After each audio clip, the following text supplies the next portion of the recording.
Vamos continuar a nossa aula bem bacana, que eu adoro a nossa aula de história, que como eu disse para vocês, é para vocês assistirem, acompanharem no livro e verem como uma historinha bem legal, só que uma história real, a história do nosso país, desde quando chegaram os portugueses, já foi colonizado e agora o rei chegou ao Brasil. Vamos ver o que foi que aconteceu? Já sabemos que em 1808 o Brasil era administrado por um governador geral. A capital era o Rio de Janeiro.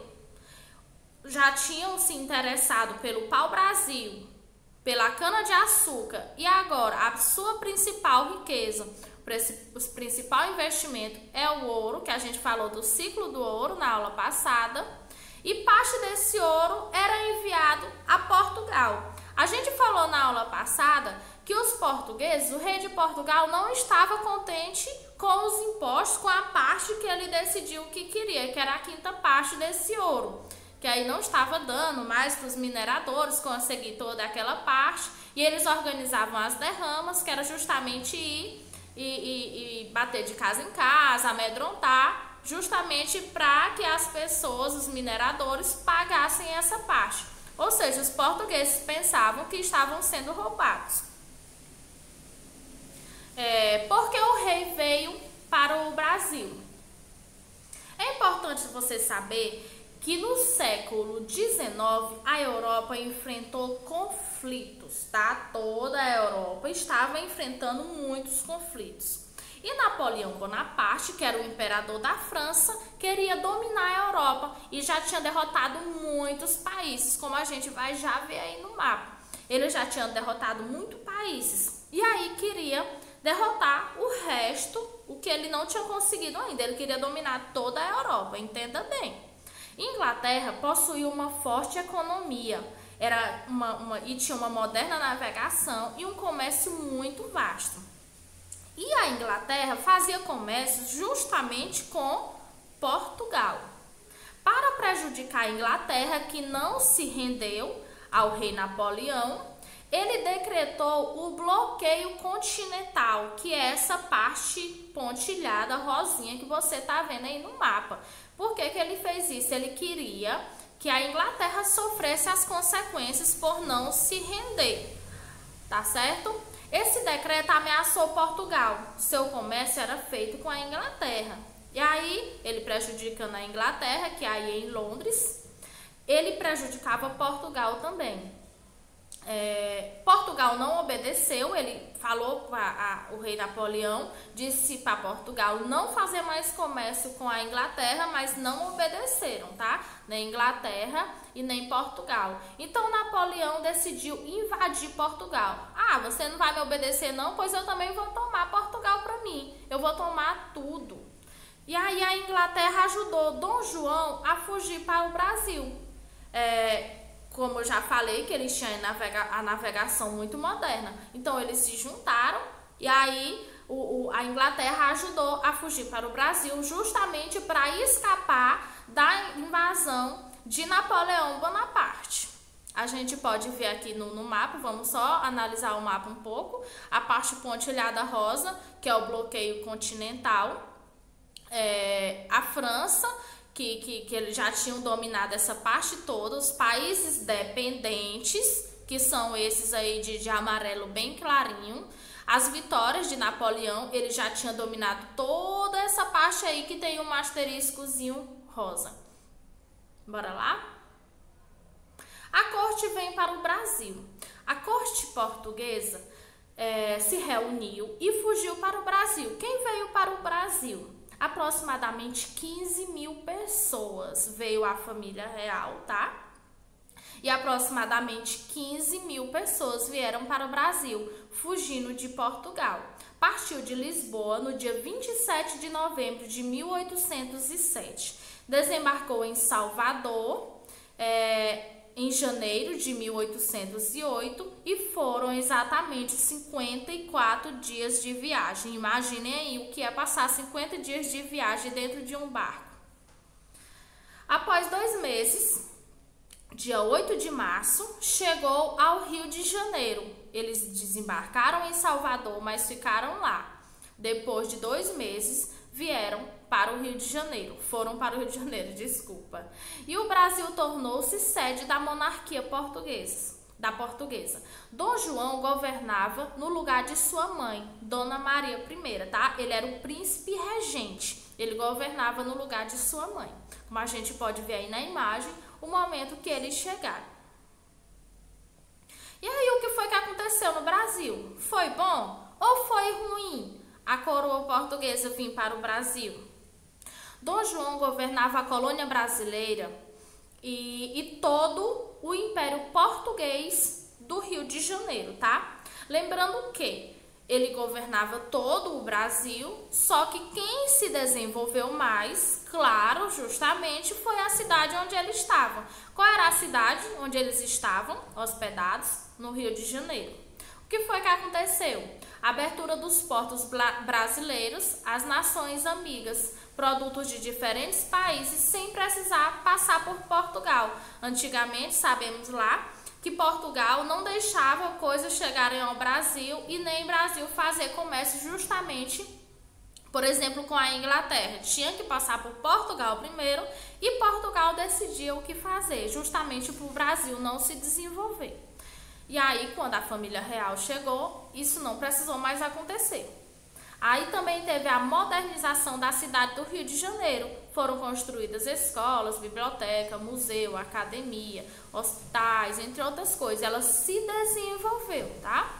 E aí também teve fundações. O Banco do Brasil, Jardim Botânico, que permitiu a instalação de indústrias. Então, a gente olhando por esse lado, foi muito bom para o Brasil.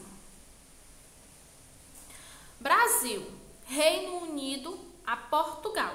Dom João elevou o Brasil da categoria de colônia para a de Reino Unido. O Brasil não era mais colônia, transformando as capitanias em províncias. Dom João se tornou rei de Portugal e recebeu o título de Dom João VI. E trouxe artistas muito importantes, ou seja, o Brasil estava crescendo, e principalmente a cidade de Rio de Janeiro. Mas em 1816 chegaram arquitetos, pintores, gravadores e artesãos para fundar a Imperial Academia de Belas Artes, que é justamente essa imagem aí, tá? Que eu trouxe para vocês. Debrecht e Rângedas se destacaram por pintarem gravuras, retratando cenas e paisagens de diferentes lugares brasileiros. Por que eles são importantes? Porque eles pintaram gravuras, eles viam o que estava acontecendo e pintavam gravuras que nos permite justamente saber como aconteceu, as características que tinham naquela época, tá? Justamente através das pinturas deles. Muitos estudiosos puderam analisar. Retratando a vida no país no ano de 1820. O rei decidiu voltar para Portugal. Em 1914, Napoleão foi derrotado e em 1821, Dom João VI decidiu voltar para Portugal. As pessoas que ficaram lá em Portugal estavam pedindo o rei de volta, a família real, que voltasse para Portugal. Só que o rei deixou seu filho, Dom Pedro, com apenas 23 anos, governando o nosso país. Aí nós temos a imagem justamente da família real de muitos portugueses voltando. Dom Pedro proclamou a República do Brasil. Durante o período que Dom João VI esteve no Brasil, os portugueses implantaram a monarquia constitucional. O que era essa monarquia constitucional? Leis que davam o direito ao rei governar, mas ele tinha que obedecer à Constituição. Ele não poderia governar de qualquer jeito. Como a gente tem nossa Constituição hoje, naquele tempo tinha algumas leis, tá? Que ele tinha que seguir. Ele poderia governar o nosso Brasil, só que ele tinha que estar dentro dos nossos parâmetros. E aí a corte portuguesa exigiu que o Brasil voltasse a ser uma colônia. Não queria mais que ele fosse, ele mudou de colônia a Reino Unido. E aí os portugueses, quando a família real voltou e só ficou Dom Pedro, os portugueses lá ficaram chamando Dom Pedro para voltar, para deixar o Brasil, para o Brasil voltar a ser uma colônia de Portugal. Os brasileiros se revoltaram e passaram a desejar um Brasil livre. Em 9 de janeiro de 1822 foi o dia do fico, como a gente vê aí Dom Pedro dizendo: digam ao povo, se for para o bem de todos, eu fico. Dom Pedro, as pessoas queriam que o Brasil fosse livre. Dom Pedro começou a gostar do Brasil, tá? E aí começou a lutar pelo Brasil. Ele disse: eu não vou voltar de jeito nenhum para Portugal, eu vou ficar no Brasil. Digam ao povo que fico. Dom Pedro gostava do Brasil e deixou de obedecer às ordens de Portugal. Decidiu lutar pela nossa independência. Olha que bacana. Da família real, Dom João VI voltou para Portugal, só que deixou seu filho, Dom Pedro. Só que Dom Pedro gostou do nosso Brasil e quis lutar pela nossa causa. Olha que importante, que bacana. Ele expulsou as tropas portuguesas do Rio de Janeiro que queriam embarcá-lo e as considerou inimigas. Foram lá muitas tropas para buscarem ele e ele expulsou todos. Podem voltar, que eu não vou para Portugal, eu vou ficar no Brasil. Dom Pedro estava na província de São Paulo na manhã de 7 de setembro de 1822, às margens do rio Ipiranga. Olha que importante. Indignado com as cartas portuguesas, muitos portugueses enviando cartas, e aí a mulher dele, Dona Leopoldina, enviou uma carta também, e Dom Pedro e seu conselheiro, o ministro José Bonifácio, também enviou uma carta, e aí ele estava lá lendo todas as cartas e ficou indignado. Mas só que José Bonifácio e a Leopoldina estavam do lado dele e lhe deram conselhos para lutar pela nossa independência. E aí foi justamente nesse dia que ele gritou e teve essa grande importância para o nosso Brasil. Ele disse o quê? Independência ou morte. Hoje a gente fica por aqui. Façam as atividades com carinho, com atenção. Lembrem o tanto que isso é importante para a nossa história. Certinho? Até mais!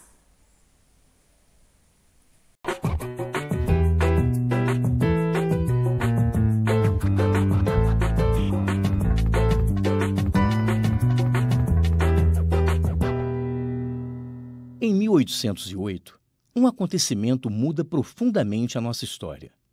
A família real abandona Portugal e vem morar no Brasil, na época apenas uma colônia. Mas havia um motivo muito forte para isso. No início do século XIX, o imperador francês Napoleão Bonaparte quer dominar a Europa. A Inglaterra resiste e ele exige que os outros países bloqueiem o comércio com os ingleses. Portugal não sabe o que fazer. Se romper com a Inglaterra, perde seu maior parceiro econômico e vai à falência.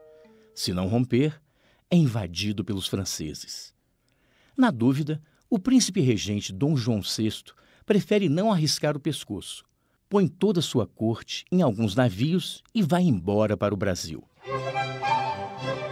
A família real é um caso à parte. Dona Maria, a matriarca, era conhecida como a Rainha Louca e tinha surtos de alucinação em público. Já Carlota Joaquina, esposa de fachada de Dom João VI, não era exatamente um sinônimo de beleza.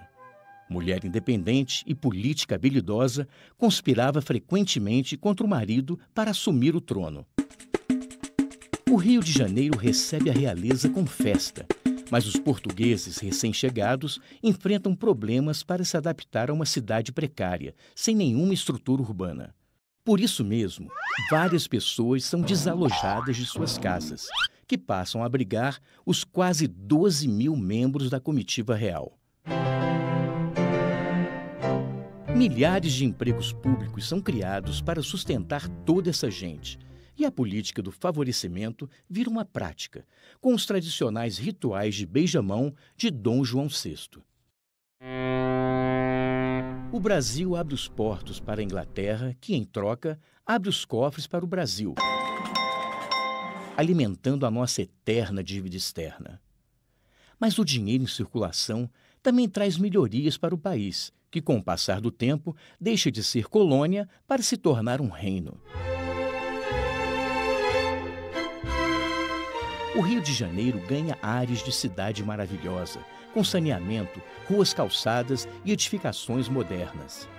O comércio e a indústria se desenvolvem, o exército e a marinha são aparelhados e a educação e a cultura florescem, com a criação de escolas, teatro e biblioteca pública. Missões estrangeiras visitam o Brasil e artistas renomados se mudam para cá. Com a derrota de Napoleão, as coisas se acalmam em Portugal. Dom João VI é chamado de volta, mas deixa seu filho Dom Pedro I por aqui. Em 1822, o Brasil se torna independente de Portugal, mas continua dependente dos empréstimos da Inglaterra, do sistema escravocrata e dos senhores de engenho. E o poder legislativo finalmente chega às nossas terras. A Câmara dos Deputados e o Senado são criados pela primeira Constituição brasileira, promulgada em 1824. Inicialmente elaborada por uma Assembleia Constituinte, ela tem uma história curiosa. O texto final não agradou o imperador Dom Pedro I, que, indignado, acabou com a Assembleia, prendeu e exilou alguns deputados e mandou escrever outra carta, inventando uma moda que seria imitada algumas vezes em nossa história.